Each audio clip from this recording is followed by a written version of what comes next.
నమస్తే, welcome dash tag you. నేను మీ రాజేష్. తెలంగాణ రాజకీయాల్లో గత కొంతకాలంగా వలసలు ఆగిపోయినాయి అన్నట్టుగా రాజకీయ పరిస్థితులు చూస్తే అనిపిస్తుంది. కానీ మొన్నటికి మొన్న మహేష్ కుమార్ గౌడ్ చేసినటువంటి వ్యాఖ్యల తర్వాత ఇవాళ గులాబీ శిబిరంలో కొత్త కలకలం రేగుతోంది. కొత్త పెద్ద బాంబ్ పేలినట్టుగా తెలుస్తుంది. దాదాపుగా 3 ఎమ్మెల్యేలు మరొక్కసారి కాంగ్రెస్లోకి వచ్చేందుకు సిద్ధంగా ఉన్నట్టుగా ఆయన చేసినటువంటి వ్యాఖ్యలు చూస్తుంటే ఖచ్చితంగా వలసలకి మరొకసారి తెరలేచే అవకాశం తెలంగాణ రాజకీయాల్లో ఉంటుందో తెలుస్తుంది. నిజంగానే తెలంగాణలో వలసలు మరొకసారి స్టార్ట్ అయ్యే అవకాశం ఉన్నట్టుగా మీకు అనిపిస్తే మీ అభిప్రాయాలు కామెంట్ రూపంలో తెలియజేయండి. ఒకసారి మహేష్ కుమార్ గౌడ్ కామెంట్స్తో ఎట్లా గులాబీ వర్గంలో కలకలం మొదలైందని ఒకసారి మనం వార్తలు ఇండెప్త్గా చూస్తే, బీఆర్ఎస్ వర్కింగ్ ప్రెసిడెంట్గా ఉన్నటువంటి కేటీఆర్కు సన్నిహితంగా ఉండే 2-3 ఎమ్మెల్యేలు మాతో టచ్లో ఉన్నట్టుగా, త్వరలోనే వారు కాంగ్రెస్లో చేరుతారని, ఎంతోమంది బీఆర్ఎస్ ఎమ్మెల్యేలు మాతో టచ్లో ఉన్నారన్నది త్వరలోనే తెలుస్తుందంటూ కూడా ఇటీవల మహేష్ కుమార్ గౌడ్ పీసీసీ చీఫ్గా ఉన్నటువంటి ఆయన చేసినటువంటి వ్యాఖ్యలు రాజకీయ వర్గాల్లో తీవ్ర కలకలం రేపాయి. అయితే గులాబీ పార్టీకి చెందినటువంటి 3 ఎమ్మెల్యేలు నిజంగానే కాంగ్రెస్ పార్టీలో చేరుతున్నారా, లేక కావాలనే కాంగ్రెస్ పార్టీ ఇట్లా లీకులు ఇచ్చిందా అన్న ప్రశ్నలు అయితే మాత్రం తెలంగాణ పొలిటికల్ సర్కిల్స్లో పెద్ద ఎత్తున వినిపిస్తున్నాయి. అయితే ఇప్పటికే బీఆర్ఎస్ పార్టీకి చెందినటువంటి ఎమ్మెల్యేలు పార్టీ మారతారనే ప్రచారం విస్తృతంగా ఉంది. కానీ ఎవరూ చేరలేదు. తాజాగా పీసీసీ చీఫ్ వ్యాఖ్యలతో మరోసారి చర్చ మొదలైంది. ఇప్పటికే 10 మంది బీఆర్ఎస్ ఎమ్మెల్యేలు కాంగ్రెస్కు చేరువయ్యారు. వారిలో గ్రేటర్ హైదరాబాద్ చెందినటువంటి దానం నాగేందర్ మొదలుకొని ప్రకాష్ గౌడ్, అరకెపూడి గాంధీ, గూడెం మైపాల్ రెడ్డి ఇట్లా అనేక మంది బీఆర్ఎస్ పార్టీ వచ్చినటువంటి ఎమ్మెల్యేలు కాంగ్రెస్ పార్టీలో ఉన్నారు.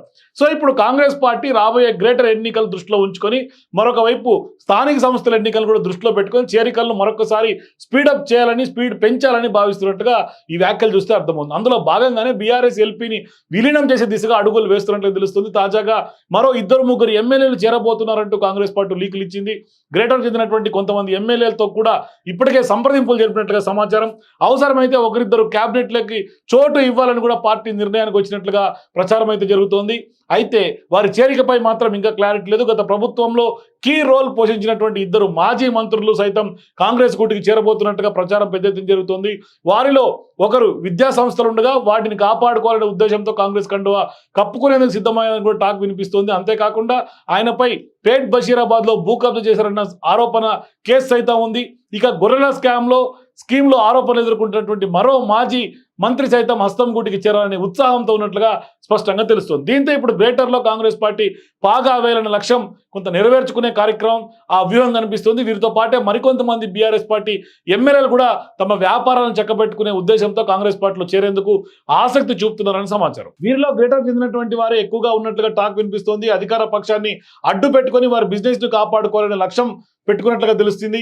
అయితే అధికార పార్టీలో ఉంటే ఎలాంటి డోకా ఉండబోదని, లేదంటే ఇబ్బందులు ఎదుర్కోవాల్సి వస్తుందని పలువురు నేతల ఆలోచనగా సమాచారం. మరోవైపు గ్రేటర్లో కాంగ్రెస్ పార్టీకి పెద్దగా పట్టులేదు. దీంతో గ్రేటర్ పరిధిలో నేతలను చేర్చుకొని పార్టీని బలోపేతం చేయాలని కాంగ్రెస్ పార్టీ పెద్ద ఎత్తున వ్యూహంగా ఆ దిశగా ఆలోచిస్తోంది. అయితే వస్తామన్న నేతలను చేర్చుకొని గ్రేటర్ ఎన్నికల్లో నాటికి జీహెచ్ఎంసీపై పట్టు సాధించాలని కాంగ్రెస్ పార్టీ భావిస్తున్నట్లు తెలుస్తోంది. ఇక పార్టీ ఫిరాయింపు ఎమ్మెల్యేలపై గతంలో బీఆర్ఎస్ పార్టీ లీడర్లపై హైకోర్టును ఆశ్రయించినటువంటి నేపథ్యంలో ఫిరాయింపుల విషయంలో స్పీకర్దే తుది నిర్ణయమని న్యాయస్థానం తేల్చి చెప్పడంతో ఫిరాయింపు ఎమ్మెల్యేలు కొంత ఊరట లభించింది. కాంగ్రెస్ పార్టీలో కూడా ఉత్సాహం కనిపిస్తోంది. దీంతో సుప్రీంకోర్టుకు వెళ్ళినా లాభం ఉండదని, అక్కడ కూడా ఇదే తీర్పు వచ్చే అవకాశం ఉంటుందన్న అభిప్రాయానికి బీఆర్ఎస్ పార్టీ నేతలు వచ్చినట్లుగా తెలుస్తోంది. దీంతో హైకోర్టు తీర్పును అనుసరించి బీఆర్ఎస్ నుంచి మరికొంతమంది ఎమ్మెల్యేలు కాంగ్రెస్ లో చేర్చుకునేందుకు రంగం సిద్ధం చేసినట్లుగా ప్రచారం మీద జరుగుతోంది తెలంగాణ రాజకీయాల్లో.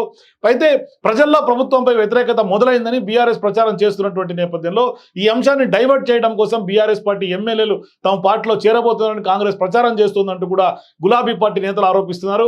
ఎమ్మెల్యేలు ఎవరూ పార్టీ మారబోరని, ఇప్పటికే కాంగ్రెస్ లో చేరిన వారే ప్రాధాన్యత లేక ఇబ్బందులు పడుతున్నారంటూ కూడా తిరిగి గులాబీ కూటికి వస్తామంటూ చెప్తున్నట్టుగా బీఆర్ఎస్ పార్టీ వర్గాలు చెప్తున్నటువంటి నేపథ్యం. సో ఇప్పుడు మరోవైపు పీసీసీ వ్యాఖ్యల నేపథ్యంలో పార్టీ మారేందుకు ఎవరెవరు సిద్ధం అవుతున్నారు అనేది మాత్రం గులాబీ బాస్ కూడా కొంత ఆరాధిస్తున్నట్లు సమాచారం. పెద్ద ఎత్తున ఇప్పుడు మొత్తం మీద వలసల చర్చ మరొకసారి తెలంగాణ రాజకీయాల్లో కాకరేపుతోంది. For more videos please watch #.